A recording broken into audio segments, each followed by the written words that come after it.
Ô Lula, você pode ir na embaixada da Bolívia, você pode ir na embaixada do Uruguai. Eu falei, eu não tenho mais idade.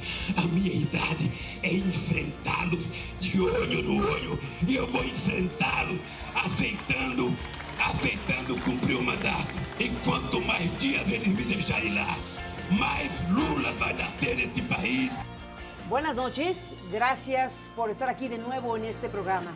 Esta imagen del expresidente de Brasil, Luis Inácio Lula da Silva, es una imagen impactante. Es una imagen que no se hubiera imaginado hace pocos años. Este acto con la multitud que lo protegía, que lo aclamaba previo a entrar a la prisión. Hoy este hombre emblemático de la izquierda de América Latina, un sindicalista de larga trayectoria que se hizo presidente de su país y que tuvo esta responsabilidad en dos ocasiones, dos mandatos de Lula da Silva como presidente y hoy, en 2018, como el favorito de las encuestas en Brasil, con un amplio margen de preferencia en el electorado, pero en una circunstancia judicial que muy probablemente le impedirá estar en la boleta electoral si las cosas continúan el curso hasta el momento que se ha planteado por parte de la justicia brasileña. Hemos seguido este dramático proceso judicial en donde el máximo tribunal de justicia, la Corte Suprema, le negó un habeas corpus y le impidió continuar los procesos judiciales en libertad. Hoy hablaremos con sus abogados. Hoy CNN podrá escuchar de manera directa las explicaciones judiciales y jurídicas de la defensa del expresidente brasileño Luis Inácio Lula da Silva. Agradezco a Valesca Teixeira Martins y a Cristiano Sanín Martins, los abogados de Lula da Silva, que podamos hablar esta noche sobre lo que ocurre con el expresidente. Bienvenida y bienvenido, gracias por estar aquí. Muchas gracias, es un placer participar en este programa. Un placer estar aquí y poder aclarar este caso emblemático, histórico para nuestro país. Sin la menor duda es un momento histórico para Brasil y para América Latina en su conjunto. Valesca, ¿por qué no describa la situación judicial por la cual atraviesa el expresidente Lula da Silva? Nosotros entendemos que el expresidente Lula es víctima de un proceso, un fenómeno denominado lawfare, que es la combinación, es una guerra jurídica, es la conjugación de las palabras law más warfare. Se trata del abuso y de la mala utilización de los procesos jurídicos para fines de persecución política. Actúa en dimensiones como en la guerra y presupone tácticas, parte del presupuesto de tácticas predeterminadas, como el ataque asimétrico, o sea, son varias acciones sin ninguna materialidad, es decir, sin ninguna prueba. Tienen el objetivo de agotar los recursos financieros de la víctima, los recursos, el tiempo de la víctima en el momento en el que ella se defiende constantemente, deja de practicar la política, la intimidación de los abogados, la intimidación de los familiares, la filtración constante en los medios por parte de la investigación con el objetivo de violar la presunción de inocencia, es decir, demonizando y deslegitimando a esa víctima, a ese adversario político elegido. Es un proceso que es asimétrico y que realmente es un fenómeno que se ha venido repitiendo no solo en Brasil, sino en otras partes de América Latina. Abogado Cristiano Sanín Martins, estamos también observando cosas como lo ocurrido en el máximo tribunal, en la Corte Suprema. Se negó el habeas corpus que solicitaban ustedes para que Lula da Silva pudiera continuar con estos procesos abiertos en libertad. ¿Cómo es que se dio este proceso? Fue una votación 6-5, es decir, una votación dividida. ¿Qué es lo que se jugó en el máximo tribunal de justicia que le negó a Lula continuar en libertad para continuar estos procesos? Fue una votación bastante apretada y que, desde nuestro punto de vista, empequeñeció la garantía constitucional de la presunción de la inocencia. Es necesario aclarar que la Constitución Federal brasileña prevé que nadie será considerado culpable hasta la existencia de una decisión condenatoria contra la cual no quepa ningún recurso. El expresidente Lula no tiene ninguna decisión condenatoria definitiva contra él. Entonces, por las letras de la Constitución, no podría ser considerado culpable y, por lo tanto, no le podría ser impuesto el inicio del cumplimiento de una pena, tal como ocurrió. Nuestra Constitución hizo una elección consciente de que la presunción de la inocencia debe valer hasta la decisión final. Abogado, se ha planteado un tema de jurisprudencia en Brasil. Esta jurisprudencia que indica que alguien que ha recibido una sentencia en una primera instancia y en una segunda instancia y que esta sentencia implica cárcel, como es el caso de Lula da Silva por más de 12 años, en ese caso debe continuar el proceso en la cárcel. ¿Cómo se contrapone esta jurisprudencia existente con todo lo que ha explicado usted? En realidad, la Suprema Corte hasta 2016 aplicaba el principio de la presunción de la inocencia exactamente de la manera como está dispuesto en la Constitución. En 2016 hubo una votación también por 6 votos a 5 en la cual la Suprema Corte definió que sería posible anticipar el cumplimiento de la pena a partir de una decisión de una segunda instancia. Sin embargo, incluso después de esta votación en 2016, otros ministros siguen concediendo resoluciones preliminares y órdenes de habeas corpus en la extensión prevista en la Constitución. Es decir, no existe hoy en Brasil ninguna seguridad jurídica en relación a la extensión del principio de la presunción de la inocencia. Si nosotros hoy distribuimos 10 habeas corpus en la Suprema Corte, es posible que tengamos 6 resoluciones preliminares o de algunos ministros y sean negadas otras 4 resoluciones preliminares por otros ministros. Es decir, existe lamentablemente una cierta lotería en relación a la posición de cada ministro, de cada uno de los 11 ministros de la Suprema Corte. Por eso es posible y necesario que exista una nueva votación en una acción que discuta en tesis el principio para que la Suprema Corte pueda definir una tesis y esa tesis sea aplicada no solo al expresidente Lula, sino a todos los ciudadanos que estén en la misma situación jurídica. ¿Es posible que eso ocurra en este momento? ¿Ustedes ya solicitaron formalmente al máximo tribunal que esto suceda, que hagan esta revisión?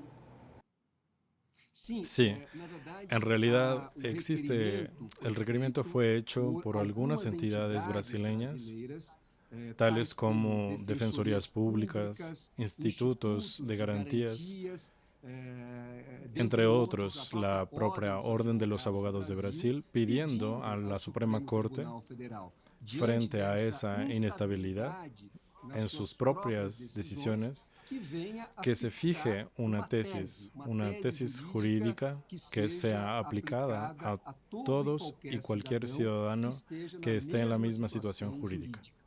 Si eso ocurre favorablemente, ¿podríamos ver a Lula da Silva libre pronto?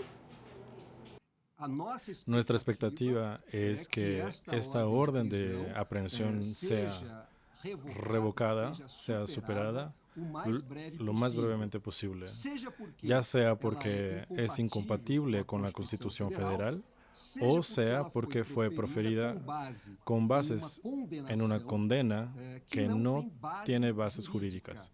El expresidente Lula fue condenado según la propia decisión, por la práctica de actos indefinidos, actos indeterminados. Y nadie puede ser condenado por la práctica de actos indeterminados.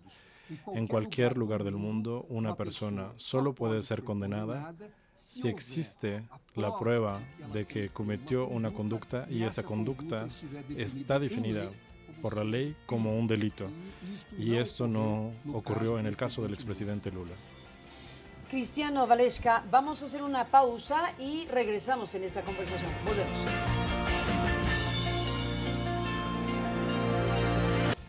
Regresamos en esta conversación con los abogados del expresidente Luis Ignacio Lula da Silva, Cristiano Zanin Martins y Valesca Teixeira Martins.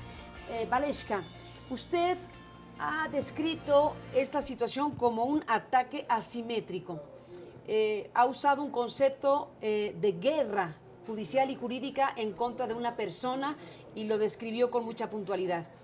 ¿Cuántas acusaciones y de qué tipo tiene el expresidente Lula da Silva abiertos en la justicia brasileña? Dentro de la operación Lava Jato son 3 acusaciones, 3 denuncias que se convirtieron en 3 procesos y existen otras 6 acciones en otras comarcas de Brasil, especialmente en Brasilia. Pero es importante recordar que ninguna de estas acusaciones contiene ninguna prueba o ni siquiera lógica en la narración de los hechos. Es decir, se trata de procesos que inician a través de denuncias de los medios de comunicación, que empiezan a través de denuncias de partes de los medios y se convierten en procesos criminales.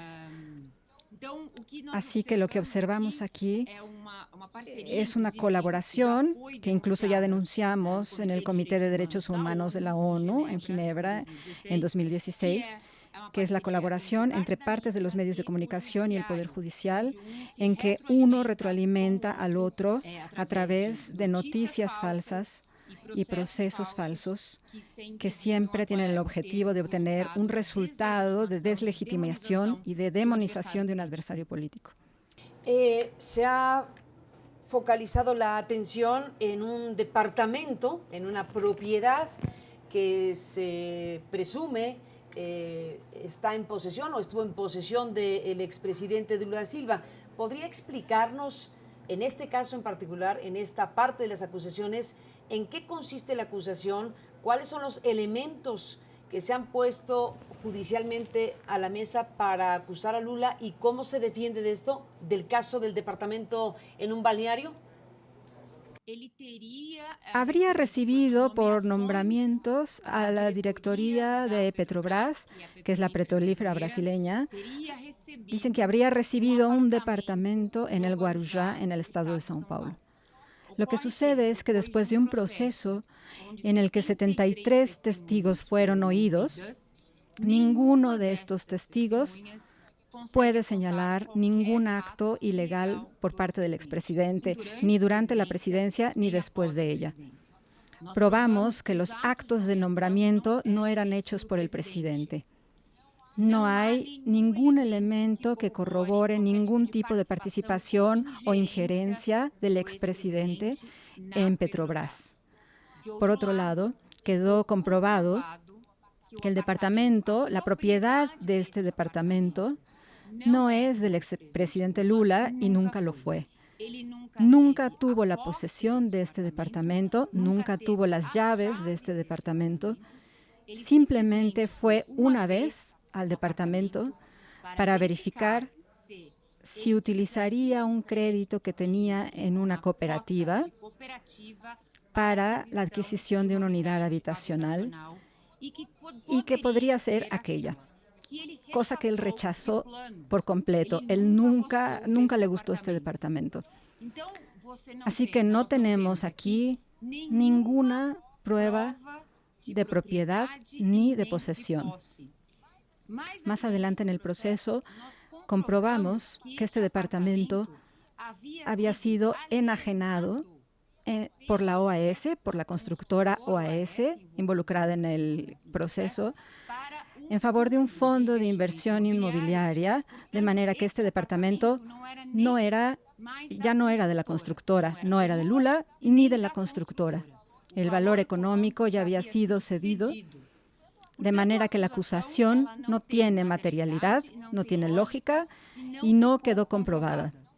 No solo la acusación dice que no hay pruebas, sino que nosotros alegamos que nosotros probamos la inocencia. Las pruebas de inocencia están ahí y Lula fue condenado pese a esas pruebas de inocencia. Cristiano, el juez Sergio Moro se ha convertido en una celebridad internacional por los procesos abiertos en otros países a partir de la investigación del maxi proceso llamado Lavallato. Estamos frente a una figura judicial de alto relieve que es quien acusa y quien lleva a cabo la investigación en contra de Lula da Silva. ¿Cómo entender la figura de Sergio Moro, alabado o reconocido por sus contribuciones en la justicia internacional, con muchos casos abiertos en 12 o 13 países, y el contraste con el caso Lula da Silva? Bueno, en primer lugar, desde mi punto de vista, la figura del juez es incompatible con la figura de una celebridad. El juez debe ser una persona que juzga el proceso de acuerdo con aquello que consta, de acuerdo con aquello que haya sido probado. No tiene que figurar, no tiene que proyectarse con base en un juicio. Y solamente esa situación, desde mi punto de vista, ya demuestra algo extraño que está pasando aquí en Brasil, la figura del juez como una celebridad. En relación al expresidente Lula, nosotros demostramos que existen diversos elementos demostrando que ese juez no tiene la imparcialidad necesaria para juzgar al expresidente Lula. Ese juez ha practicado diversos actos objetivos y comprobados que muestran que no existe la necesaria equidistancia entre el juez y las partes. Nosotros, ese es un punto que incluso está tratado en el comunicado individual que nosotros hicimos a la ONU en 2016. Todas las personas tienen derecho a un juicio justo, imparcial e independiente. Y nosotros entendemos que el expresidente Lula no tuvo un juicio en Brasil con esas cualidades.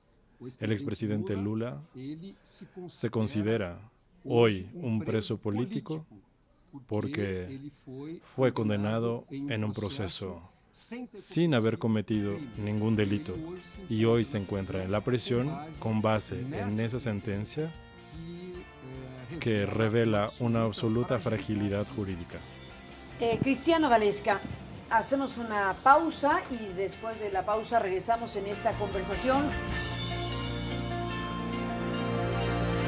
Bueno, se termina el tiempo de esta entrevista, Cristiano Valesca.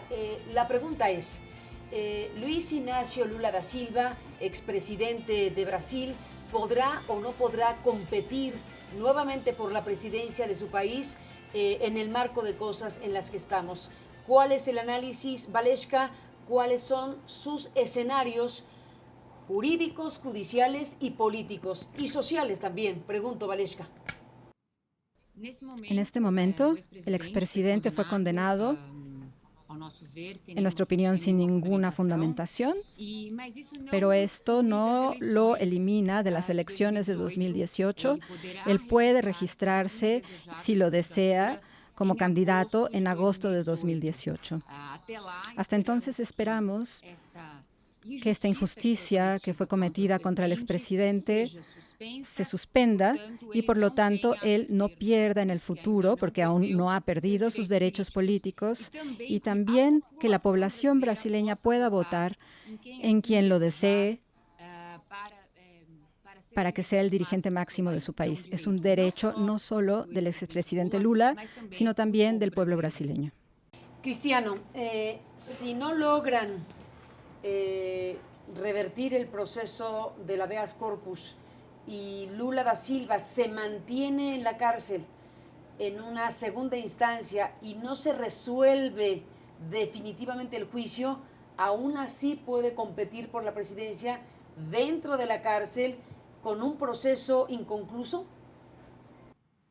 En tesis, eso no sería de acuerdo con la ley un problema. No habría ningún tipo de obstáculo para que eso ocurriera. Sin embargo, el escenario que nosotros trabajamos es de que exista una reversión de esta presión en un corto espacio de tiempo, porque es absolutamente contraria a nuestra Constitución Federal. Nosotros esperamos realmente que nuestra Suprema Corte vuelva a aplicar el principio de la presunción de la inocencia con la extensión que está prevista en la Constitución. Y eso evidentemente también tendría como consecuencia sacar al expresidente Lula de la prisión, porque él no cometió ningún delito, no debe cumplir una pena, y quien está en la prisión sin cumplir una pena es un preso político. Cristiano Valesca, terminamos este programa, se acabó el tiempo, pero un último comentario de su parte. Ustedes dicen que Lula da Silva es un preso político. Si es un preso político, con las actuales autoridades judiciales y políticas en Brasil, ¿qué expectativas reales tienen de poder revertir el proceso para que Lula pueda participar? Valesca, para terminar. En el ámbito internacional, presentamos un protocolo el viernes, una medida cautelar en el Comité de Derechos Humanos de la ONU, pidiendo que sea liberado inmediatamente, porque entendemos que se trata de una prisión arbitraria. Lula fue aprehendido en un proceso en el que no fueron observadas sus pruebas de inocencia, en un proceso que fue acelerado, y fue aprehendido aunque no se habían agotado la jurisdicción de la Corte de Apelaciones, que es nuestro Tribunal Regional Federal. Por lo tanto, esperamos que en el futuro un tribunal parcial, independiente, reconozca esta injusticia y libere al expresidente Lula para que éste pueda no solo seguir adelante con su vida, por así decirlo, estar con su familia, cuidar a su salud, sino que también pueda presentarse como candidato si lo desea. Pues estaremos siguiendo este proceso en torno a esta figura de Luis Ignacio Lula da Silva. Gracias a sus abogados por esta conversación. Seguiremos en contacto si me lo permiten. Gracias Cristiano Sanín Marchins y Valesca Teixeira Marchín. A los dos, gracias. Buenas noches y hasta la próxima. Muchas gracias. Hasta la próxima. Hasta la próxima. A los dos, gracias. Y gracias a usted que nos permitió acompañarle en este programa. Desde luego seguiremos esta circunstancia que envuelve a una de las figuras más importantes de la política en América Latina y desde luego en Brasil. Volveremos con el tema. Por lo pronto, gracias, buenas noches y hasta entonces.